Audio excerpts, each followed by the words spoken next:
My athlete went from a 5.5 40-yard dash to a 4.9 in just 30 days using my updated version of the 30-day speed blueprint. And he wasn't the only one. We also got results like this and this. And I'm going to tell you every single thing that they did to do it with exercise examples and give you some extra things so that you can be even faster. But really quickly, why should you listen to me? My name is Matt Stigler. I am a pro football performance coach, and I coach thousands of footballers from the youth to the pro level to actually get more athletic at the sport. I have countless written and video testimonials on my website, stiglersystems.com, if you're interested. But otherwise, let's get right into it. The first thing that we need to understand is the 40-yard dash is really a test of acceleration and how much of your top speed can you tap into quickly, which is way more important for footballers in the first place, because if you're trying to do things like this on the pitch, it does not matter if you can run 20 or 21 miles per hour, but what does matter is how quickly you can reach 80 to 90% of your max speed. So we need to know three things: how to train your technique, what types of sprints should you use, and everyone's favorite question,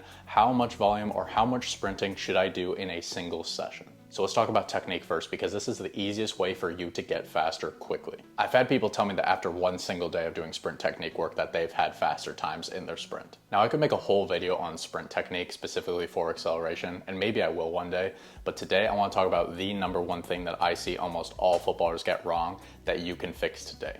And it is something that Messi does so well on the pitch, and is one of the reasons that he has such elite acceleration, or at least he had elite acceleration back in his younger days. And that thing is how high your feet come up during acceleration. Now everyone knows that Usain Bolt is the fastest man of all time, but what if I told you that he doesn't hold the record for the fastest 60-meter dash? That record belongs to Su Bingshan, and I'm immediately so sorry if I'm mispronouncing that name. But he ran a 6.29 split. Now, one thing that him and Messi do really well is they don't lift their feet up too high off the ground during acceleration. And what that does is that improves the stride frequency. And a higher stride frequency is actually better for acceleration because the ground is our friend. And you can see here that Su Bingshan actually gets 8 more steps than Usain Bolt. And I know Messi and Bingshan are both like 5'7", 5'8", but that does not mean that you taller footballers out there are just absolutely destined to be slow. This can 100% be trained, and I'm going to tell you exactly how. You're going to train a crazy high volume of sprint projections and 10-yard sprints, focusing on getting a forward lean, because the more I get a forward lean, the closer my foot is going to be to the ground so that I don't have a ton of hang time, and it's going to improve my stride frequency. And the reason we want to get super high volumes of both of these exercises, and I will get into this more when we get into the actual sprinting volume section of the video, but let's say that you can only run 200 meters to actually optimize your sprint speed. And you take two people, one guy only does 50-yard sprints and the other guy only does 10-yard sprints. The first guy is only going to get 4 first step push-offs in his entire training session, while the other guy is going to get 20. 5 times more. So when we get the right type of sprints that set you up for success in terms of technique, and we do them in crazy high volumes, guess what? You learn how to sprint. So some exercises to start out with when you are doing this are going to be hard start exercises, they're going to be plyo start exercises, and exercises that utilize force redirection. Now on to what types of sprints you should use. One of the biggest mistakes that all footballers make when they're trying to train their sprint speed is they use the wrong types of sprints. And by that, I mean so many footballers, when they do their sprint training, all they do is this regular split stance position. And by doing that, you're greatly limiting yourself, because you can actually use these starting positions to improve your technique, to improve your power, and to actually complement the actual distance sprint that you are doing. And if we pick the right sprint exercise with the actual right starting position, then we can see that, okay, this exercise with this starting position is really good for practicing knee over toe mechanics while getting faster. And then this can actually help us train positions like this on the pitch that we see all the time. So since we're talking about improving our 40-yard dash, which by the way is really important before we go into the football specific sprints, because if you can't run a 4.9 on the track, I can guarantee that you cannot run it on the football pitch. So the exercises that I'm about to outline right here need to improve these things. And to do that, we need to improve our stride frequency, like I talked about earlier. We need to choose specific starting positions that focus on getting a forward lean, projecting the shoulders forward, driving the knee over toe, and much more. Some of my favorite exercises to do just this are deep split stance falling starts, forward lunge starts, and drop split stance starts. Finally, everyone's favorite question: how much sprinting should you do, or what should your sprint volume be? Now listen, I'm gonna give you exact numbers at the very end, of course, but it's not as simple as me being like 250 yards, that's the magic number. Go out and complete Project Mbappe. There are a bunch of different factors that go into how much volume you should be picking, and these are all things that I consider with my one-on-one athletes. The first thing we need to consider is sprint frequency. So everybody needs to be sprinting 2 to 3 times a week, 365 days a year. That is non-negotiable.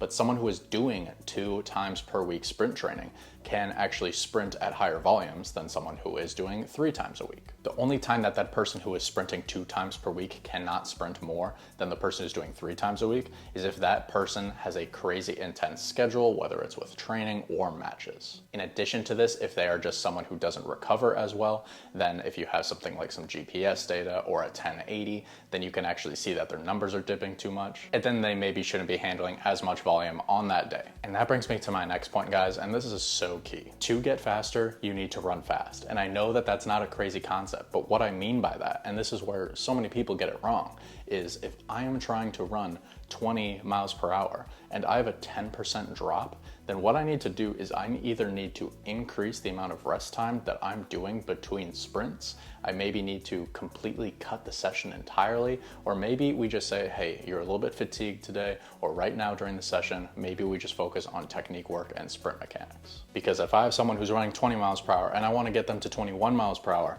having them run 18 or 17 miles per hour, that's not going to help. Now let's get into how starting positions actually impact how much volume you should be doing in a session. And the reason why this is so important is because if we can balance the ratio of start positions that we use, then we can actually increase the amount of sprint volume that we are doing. And the reason for that is because acceleration-based sprints or hard start type of exercises are going to put more stress on things like the Achilles and the knee. And this is due to the fact that these types of start positions tend to put the ankle, the Achilles, the patella tendon, and different things like that in lengthened positions. And the hip tends to be more stressed during top speed-based exercises due to the fact that it is in its lengthened position during mid and late propulsion. So what does all of this mean? What it means is when we're designing our program, if we can actually evenly distribute the stress across different points of the body, maybe we have acceleration-based days and top speed-based days, we have a good mix of hard and soft start exercises, we can actually train the athlete more, they will get less injuries and better results. So on an acceleration day, maybe you come in and you do 150 yards of accelerating